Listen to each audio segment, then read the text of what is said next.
Um, One reason why it will be different is that the jewel mirror samadhi is kind of hard to decode on a purely intellectual basis.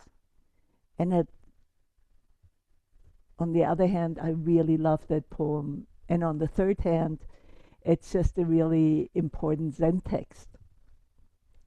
So I thought to inhabit that text versus studying it, we should chant it at the beginning of each seminar for the next 4 weeks. And it is on page 29.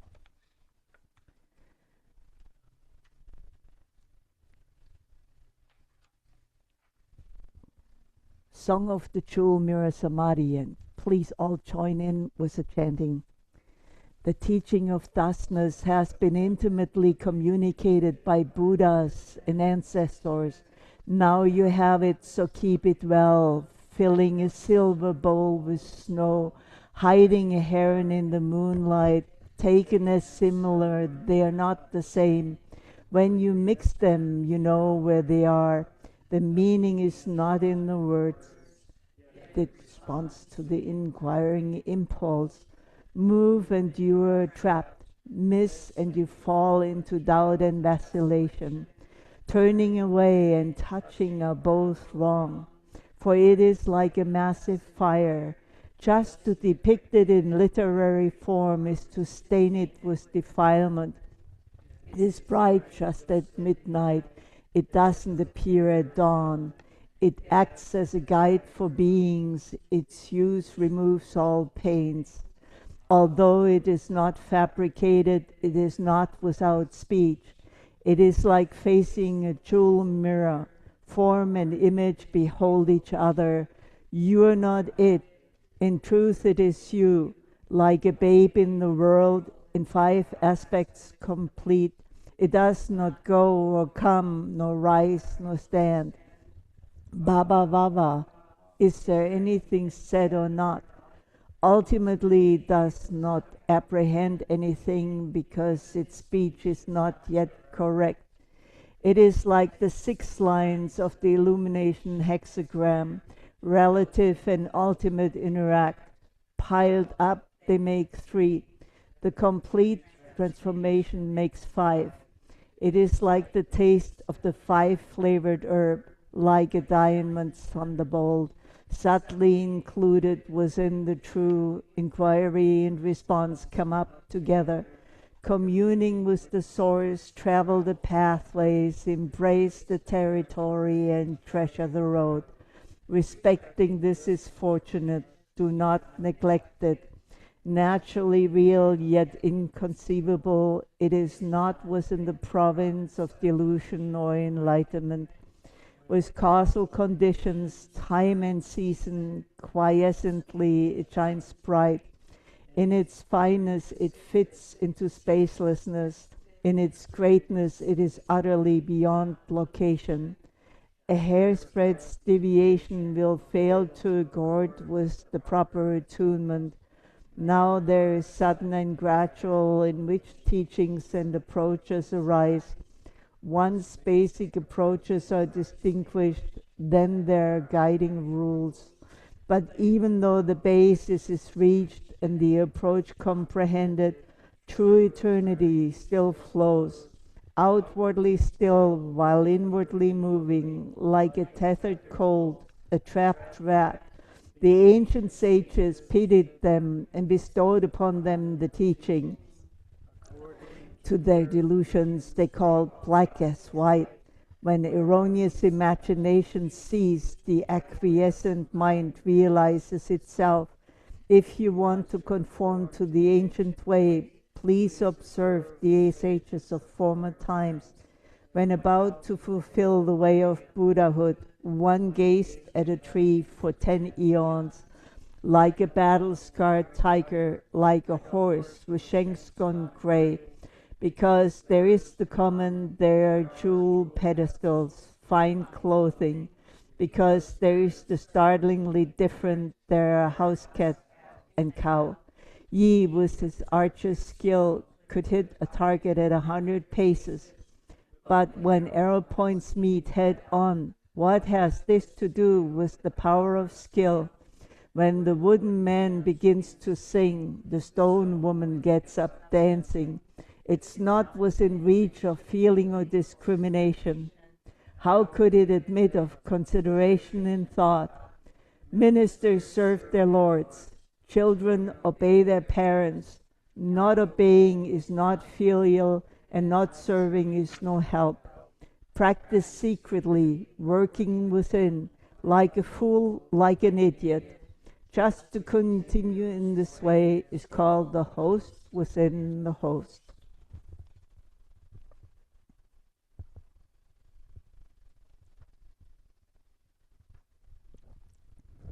So obviously, I won't be able to get through this in 4 weeks. So I've just picked out some lines. Because when we first encounter a text like the Jewel Mirror Samadhi, it can feel disorienting. The language is clear, each word individually makes sense, but when we put it together, we struggle. The phrases seem meaningful, but they resist being assembled into a stable understanding. This is frustrating, especially for our minds that are trained to be so on the spot. We try to connect ideas and to arrive somewhere, to have some results. So our usual reading aims us towards clarity. We read in order to understand. Well, I'm just going to ask you to give that up for the next month. It does serve us in many areas of our life, but with a text like this, it becomes a limitation. We may even try to translate it into Zen concepts. We make it, oh, this is about non-duality. Or, oh, this is about emptiness. I got it. But in doing so, we replace its living strangeness into something that is settled. And we all know what happens when something is settled. We kind of put it aside and the mind goes wandering. So please keep it alive as a question. Because once it's settled, its magic stops working.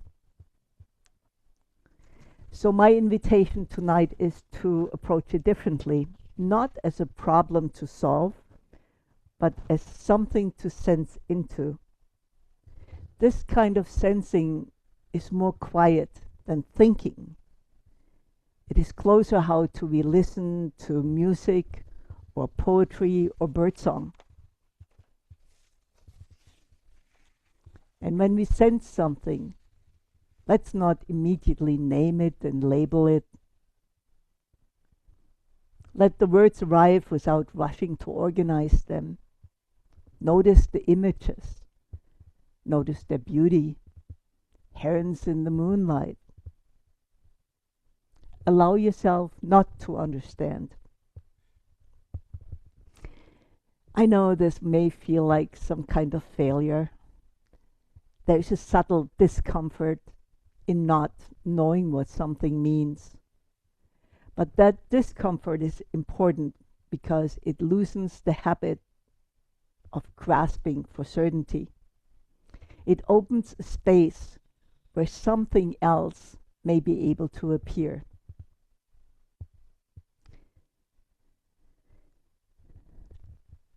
The text might work in a different way. A line or a phrase may stay with you and make you wonder. Something resonates somewhere that you cannot quite define. It may return to you later in a completely ordinary context. And suddenly it may feel alive in a totally different way. Not explained, but recognized. That's why chanting it can be so powerful. When we chant, we are not trying to interpret. We are allowing the body and breath to carry words. The text goes through us, but not as a coherent storyline. It settles somewhere beneath deliberate thoughts. And this is where the desire to make sense of it becomes most subtle. It doesn't disappear, it just tries to sneak in underneath everything. Let us please notice the moment where our mind is trying to hold on to something, to grasp meaning, to come to conclusions. And instead of believing our thoughts and following that movement for certainty, we can stop. We can let the question remain the question without grasping for the answer. This is not passive. It is just a different kind of engagement. We don't abandon understanding. We are allowing that understanding to emerge more organically, and sometimes totally not in the form that we expect. This text doesn't give us much solid stuff to hang on to anyway. It invites us into a way of being that is less depending on this certainty. We're not standing outside the teaching trying to comprehend it. We are participating. The confusion, the resistance, the moments of clarity, and losing it all again, all this is part of our encounter with the chant.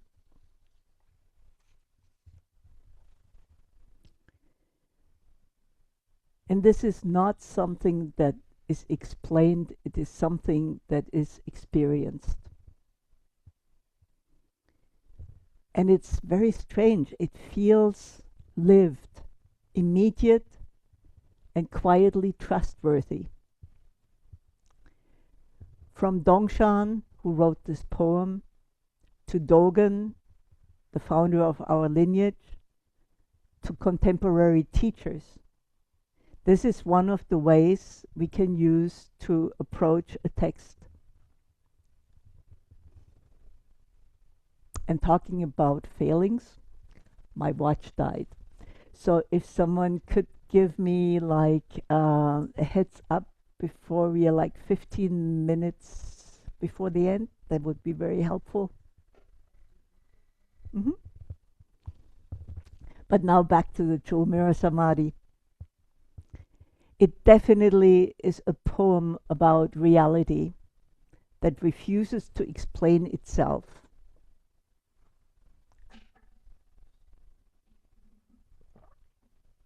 It comes to us from Dongshan Liangjie in the 9th century in China. He is one foundational teacher. He was a co-founder of what was later known as the Cao Dong school, Dongshan. So that school transformed, and Soto was one of its offsprings. This text, therefore, is part of our family story, our family history. But it does not behave like something we can easily access. And it kind of resists explanation and interpretation. It doesn't guide us step by step. It doesn't tell us what to think. Instead, it points, and that pointing is subtle.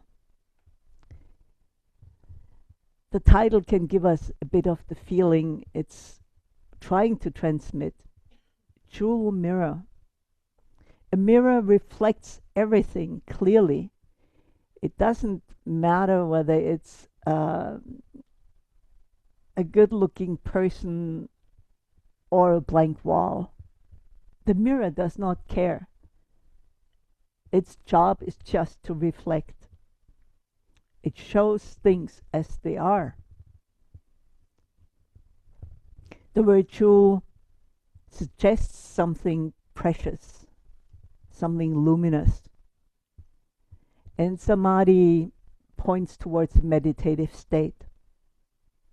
See, already we try to understand what it's trying to tell us. It's a clarity that reflects everything. A way of being that is intimate with everything. So again, we do try to understand it, and there's nothing wrong with that habit.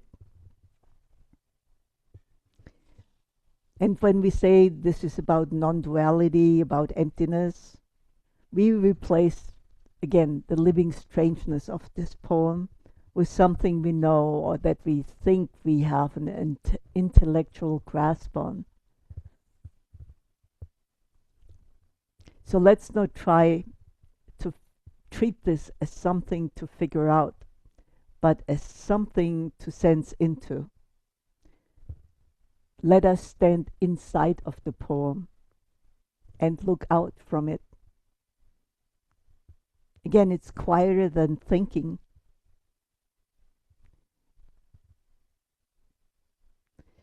So, let's take a look at the opening. The teaching of thusness has been intimately communicated by Buddhas and ancestors. Now you have it, so keep it well. And already these two lines kind of like pull the carpet out from under us. If this teaching has been intimately communicated, then it's already here. Nothing is missing. And yet, if we are honest, it does not feel that way. But let's not explain it. I want to ask a simple question. If it is already here, what interferes with our understanding? What happens if we stop treating like a problem we need to solve? Just notice it. Now you have it, so keep it well. And there's something very striking there. Please pay attention. It does not say you will have it someday. It does not say if you practice long enough, you will attain it. It does not even say you almost got it. It says very plainly, you have it. Now keep it well. We are not moving towards something that's missing, because we are good as we are. And we could use a little improvement, okay. But we are complete just the way we're sitting here. So now the follow-up. If we already have it, why doesn't it feel that way? What do we overlook? What do we dismiss? What is too ordinary to be recognized as valuable?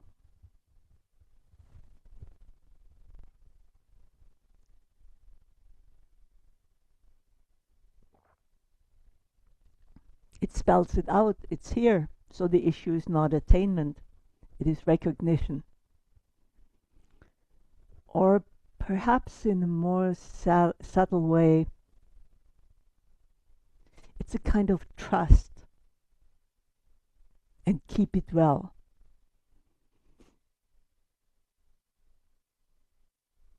We usually think of keeping as something to hold on to, preserving it, putting it on a shelf. Look it, dust it, we got it. But if this is not an object, not a thing you can grasp, then keeping it cannot mean holding it tightly. It might mean something closer to not turning away,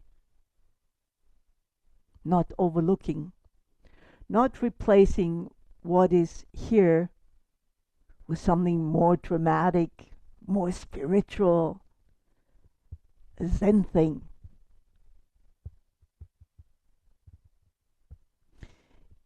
Maybe it's fine just the way it is without trying to improve it or escape from it.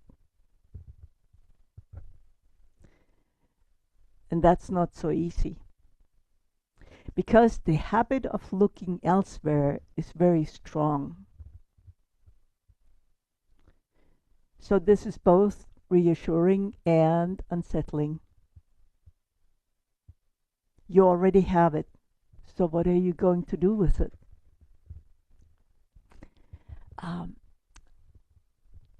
This is a good question, so I think we should talk about it a little bit.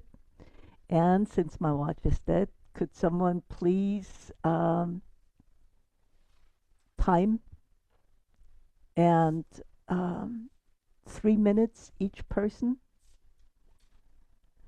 And if you could, no, just triads. And if you could maybe send the people in Zoom into breakout room after I ask a question. And this is what I like us to talk about.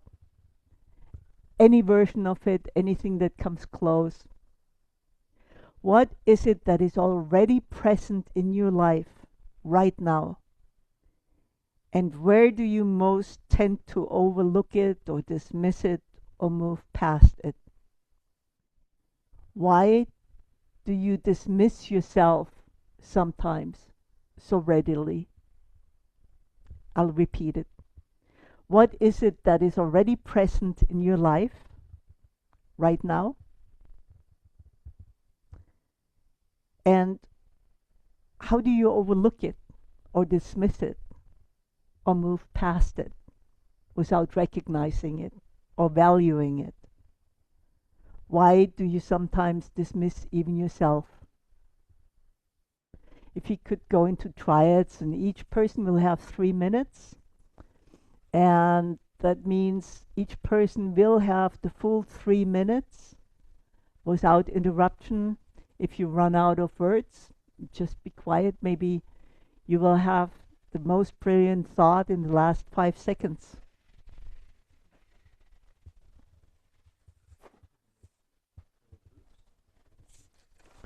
Three groups of 3, please.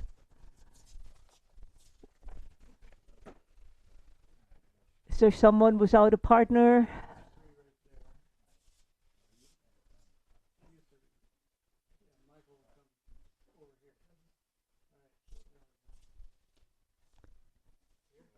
Come on, figure it out, guys. 1, 2, 3.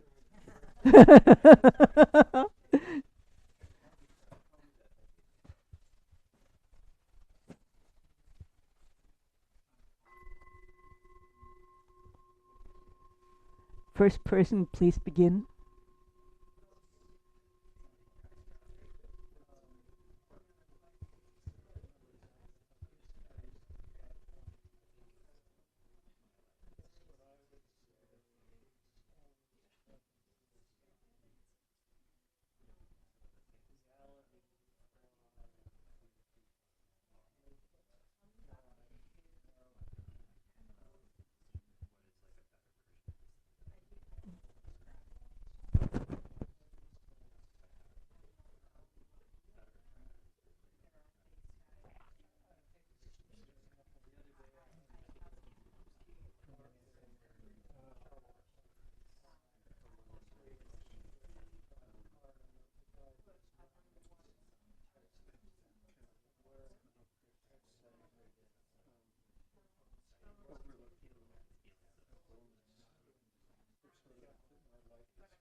Next person, please.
Please thank your partners, and you can either stay in that place or you can go back to your old seat. Doesn't matter too much. And one thing that is important about this type of sharing, one thing that's really important about this type of sharing is that we honor the trust that the people extend to us, and that we don't talk about it. We don't even bring it up with the person who originally shared with us. I mean, you can ask, would you be willing to talk about this more? But please treat it like something precious and fragile. So the next line that I wanted to pick up from this chant is, move and you are trapped, miss and you fall into doubt and vacillation. And now comes the cool part. Turning away and touching are both wrong, for it is like a massive fire. Just to depict it in literary form is to stain it with defilement.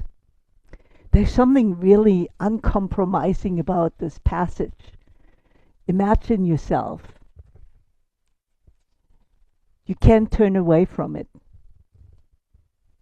And you cannot touch it. So what do you do?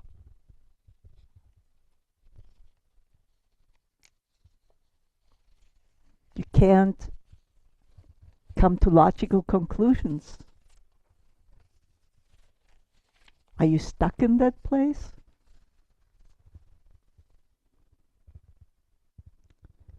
So we usually assume that if I can touch it and get closer to it, then I should get away from it.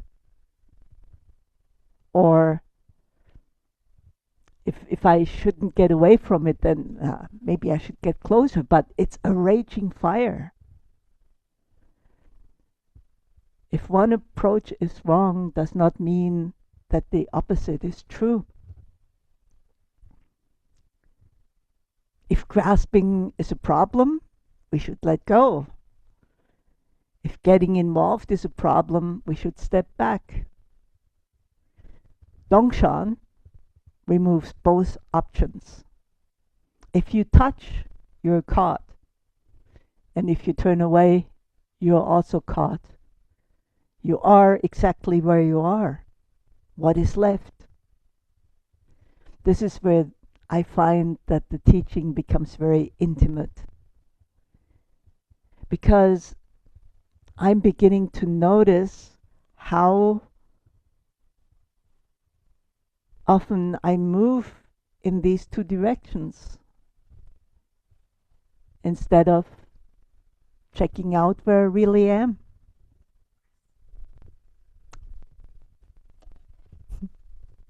Got that. So we reach towards something, trying to secure it, understand it, hold on to it, or we pull back, avoiding, dismissing, numbing out, staying at a distance. But both create separation. Move away from being intimate. Both are escape. And in both cases, we are no longer simply with what is happening, with reality, with what is really there. The interesting thing is Dongshan does not give us any third option. He just ends it there. But he is pointing towards something subtle, towards something that does not add or subtract, not reaching in, not pulling away, just this breath, this sound, this moment of contact, this seeing another person, this very moment. Not as something to hold, not as something to reject. This sounds really simple, but trust me, it ain't easy. Because the habit to move toward or away is very strong. It's very strong conditioning. So practice is not about finding the correct position. It is about noticing the moment when we want to start to move and gently, very gently, not following that impulse. Letting experience be exactly as it is without interference. So your homework, if you want to take it up, and I can have it posted on our website, is, can you recall a moment where you either try to grasp and hold on to an experience or push it away? What might it have been like if you had stayed with it without moving toward or away? Or in this next week, something happens that you either like a whole lot or not at all. Don't move towards it or away. Just sense what's going on. So, and I will ask to have that posted on our website as question of the week. And I would like to end the night with a little poem, also by Dongshan. And we'll talk about it more. It's about the 5 ranks, which has a lot to do with this poem. In the 3rd watch of the night, before the moon appears, no wonder when we meet there is no recognition. Still cherished in my heart is the beauty of earlier days. A sleepy-eyed grandma encounters herself in an old mirror. Clearly she sees a face, but it doesn't resemble her at all. Too bad, with a muddled head, she tries to recognize her reflection. With nothingness, there is a path leading away from the dusts of the world. Even if you observe the taboo on the present emperor's name, you will surpass that eloquent one of yore who silenced every tongue. When 2 blades cross points, there is no need to withdraw. The master swordsman is like the lotus pluming in the fire. Such a man has in and of himself a heaven-soaring spirit. Who dares to equal him, who falls into neither being nor non-being?